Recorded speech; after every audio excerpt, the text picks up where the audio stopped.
Assalamualaikum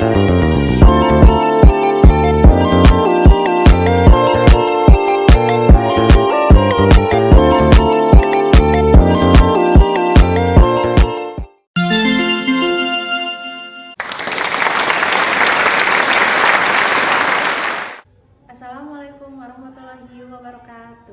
Salam literasi. Kembali lagi bersama saya Ismainaya Nur Fauziah dari tim 1 SDN Sukamena 1 Kecamatan Margahayu. Di sini saya akan mempresentasikan video hasil dan proses wawancara. Pertama-tama saya akan menunjukkan video proses wawancara. Bismillahirrahmanirrahim. Assalamualaikum warahmatullahi wabarakatuh. Salam literasi. Bertemu lagi dengan saya Ismainaya Nur Fauziah. Saya pembimbing literasi dari tim 1 SDN Sukamena 1 Kecamatan Margahayu. Baik, di sini saya akan menyelesaikan tantangan bulan April, yaitu tantangannya jurnalistik jenis-jenis pekerjaan. Baik, di sini saya sudah bersama dengan Ibu Meta Julian yang berprofesi sebagai seorang guru. Di sini saya akan mewawancarai beliau. Selamat pagi, Ibu Meta Julian. Terima kasih atas kesempatan dan waktunya sudah bisa meluangkan untuk saya wawancarai. Langsung aja ke pertanyaannya, Ibu Meta. Sejak kapan Ibu menjalani profesi seorang guru? Saya pertama kali menjadi seorang guru itu pada tahun 2008, tepatnya Desember 2008. Pertama kali saya mengajar di kelas 3 SD. Jadi dari awal memang saya sudah mengajar di SD sekolah dasar. Kira-kira apa alasan yang mendasari Ibu hingga saat ini berjuang menjadi seorang guru? Pada awalnya memang saya tidak pernah bercita-cita menjadi seorang guru, tidak pernah sama sekali. Pada waktu SMA punya teman sebangku itu kita seperti bertukar profesi ketika sudah dewasa, karena pada waktu itu saya bercita-cita menjadi seorang bidan dan teman saya itu bercita-cita menjadi seorang guru.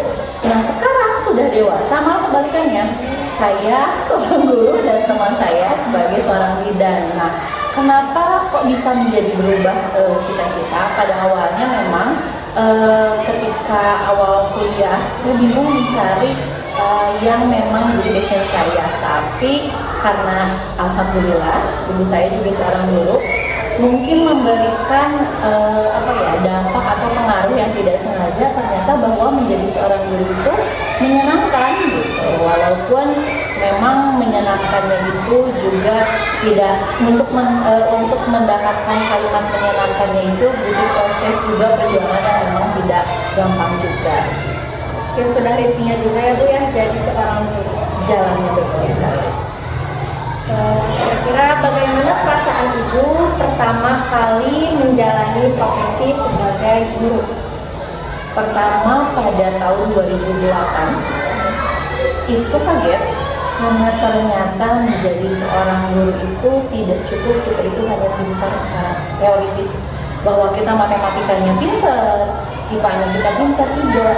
Tapi ternyata kita itu bertemu atau berinteraksi dengan makhluk hidup yang memang memiliki perasaan. Jadi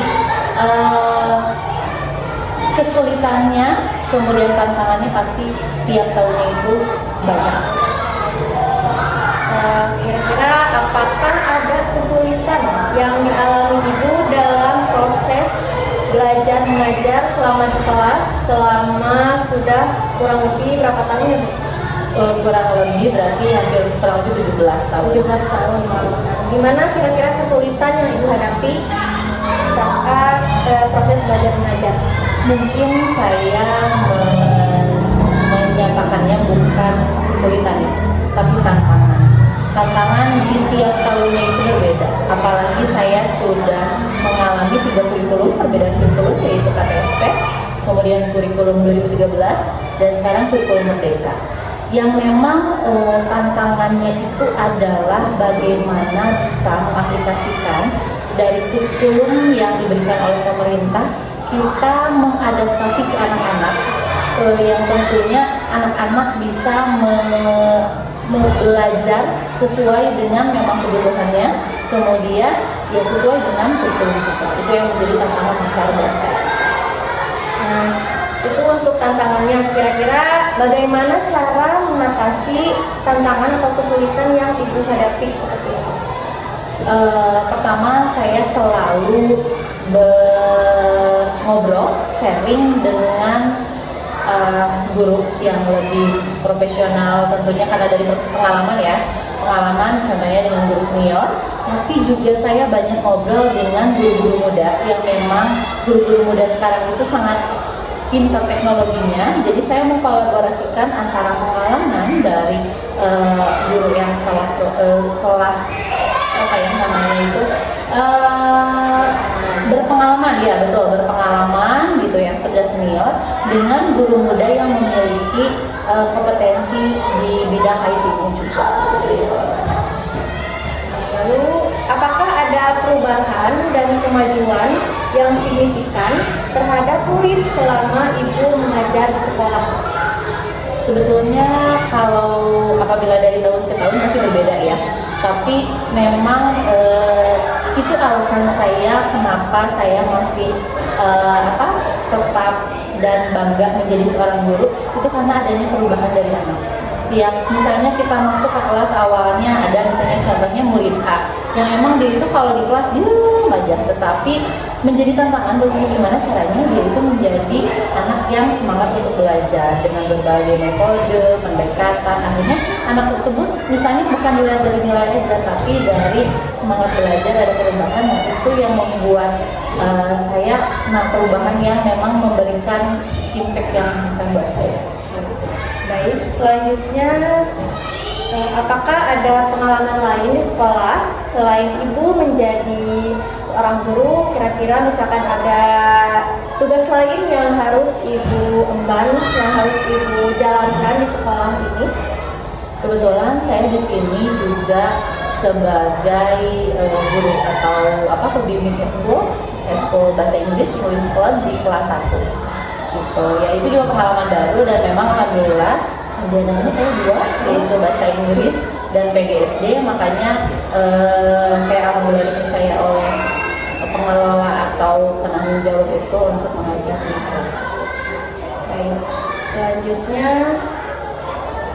bagaimana cara Ibu mengatur waktu yang baik antara pekerjaan di sekolah dan kegiatan aktivitas lainnya, misalkan sebagai pembimbing eskul atau sebagai seorang ibu rumah tangga? Kira-kira bagaimana cara mengaturnya? Sebenarnya itu pertanyaan yang untuk seorang pendidik atau seorang guru sangat bingung karena memang walaupun kita memiliki jam kerja, tapi ada kalanya kita harus pulang agak telat untuk menyelesaikan tugas kita yang lainnya. Tetapi mungkin saya menyiasatinya itu ketika saya di rumah, saya fokus ke keluarga. Tapi ketika saya di sekolah, saya fokus ke bekerja. Selanjutnya, apa pengalaman suka dan duka Ibu yang paling berkesan selama menjadi seorang guru? Sebetulnya kalau kesan banyak sekali, terutama apabila ternyata kasih sayang, perhatian dari saya sebagai seorang guru sampai ke anak-anak, dan terjadi banyak perubahan terutama dari sikap. Nah, itu yang merupakan hadiah berharga untuk saya, dan yang memang paling saya sukai ketika di sekolah. Kenapa sih kok senang ya mengajar? Ya itu salah satunya bisa kasih sayang kita, ilmu kita bisa dibagikan ke anak-anak. Nah, kalau dukanya mungkin ya bukan berhubungan sama anak, tapi dengan kurikulum yang memang ada aja perubahannya, ada aja beberapa. Pertanyaan terakhir ya Ibu Meka, apakah ada saran dari Ibu sebagai seorang guru untuk memotivasi generasi selanjutnya dalam menggeluti profesi guru di zaman yang milenial ini? bekerja dengan ikhlas, jangan melihat sesuatu apakah ada upahnya atau tidaknya, walaupun saya tidak setuju dengan ada kalimat guru itu tanpa tanda jasa, tidak seperti itu, tetapi ikhlaslah, fokuslah untuk memberikan yang terbaik, untuk mengajarkan, memberikan hal-hal positif untuk generasi selanjutnya, dan menjadi guru yang bisa tersimpan di hati anak-anak dengan hal yang positif.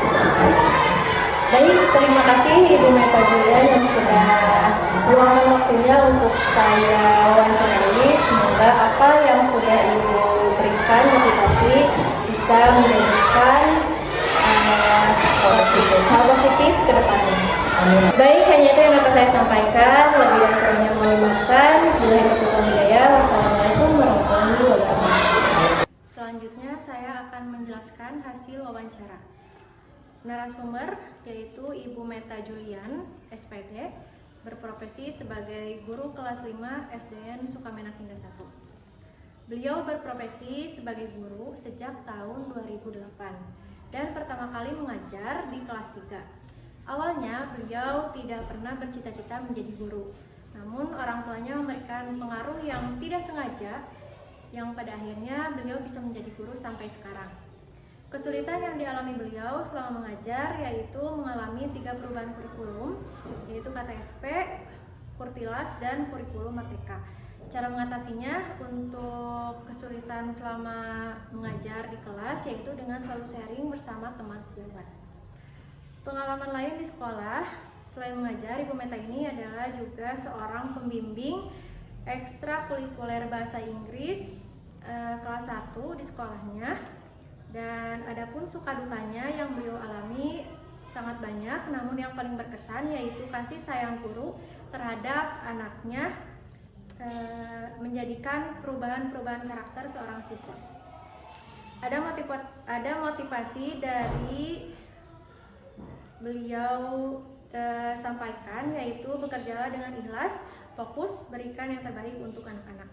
Kesimpulannya yaitu untuk menjadi seorang guru profesional, jangan pernah melihat sesuatu ada upahnya atau tidak, tapi berikan hal-hal positif dan terbaik ke generasi selanjutnya agar menjadi guru yang selalu tersimpan baik di hati anak-anak.